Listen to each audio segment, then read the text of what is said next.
सत्य का पवित्र शास्त्र जनवरी दिनांक 4।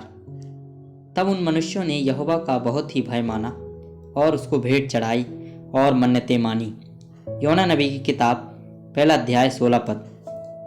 पवित्र शास्त्र बाइबल हमें प्रभु यीशु मसीह के क्रूस पर चढ़ाए जाने का सुंदर और अत्यंत अद्भुत रहस्य को प्रकाशित कर देती है।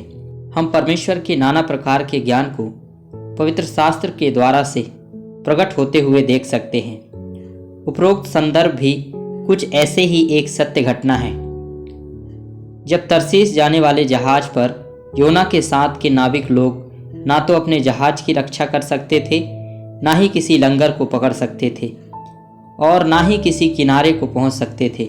आखिरकार योना को जहाज पर पानी में डालने का निर्णय लिया गया। प्रभु यीशु मसीह ने अलंकारिक रूप से कहा है कि वह योना के समान थे। मत्ती 12 अध्याय 40 पद। योना 3 रात दिन जल जंतु के पेट में रहा, वैसा ही मनुष्य का पुत्र भी इस युग के लोगों के लिए ठहरेगा।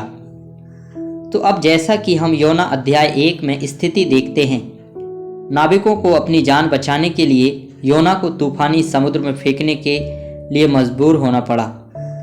प्रिय भाइयों और बहनों, इसी प्रकार प्रभु यीशु मसीह को अन्य जातियों और अविश्वासी यहूदियों के क्रोध के हाथों में सौंप दिया गया था, ताकि डूबती हुई मानव जाति की जहाज जो अनंत मृत्यु और नरक की आग से बचाया जा सके। उद्धार की स्वर्गीय योजना जो परमेश्वर के मन में थी जब उसने योना को नीनवे के लोगों को सुसमाचार का प्रचार करने के लिए बुलाया था, इस परिस्थिति के माध्यम से भविष्यवक्ता को सिखाया जा रहा था।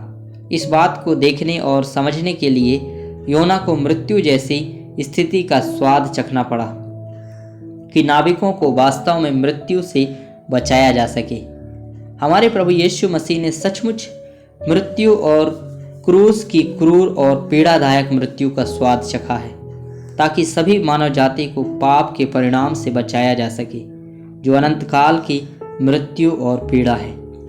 जैसे ही ये विचार हमारे हृदय में गहराई तक उतरते हैं, आइए हम अपने प्रभु और उद्धारकर्ता यीशु मसीह की स्तुति और आराधना करें, जिन्होंने योना की तरह स्वेच्छा से हमारे उद्धार के लिए स्वयं को अर्पित कर दिया।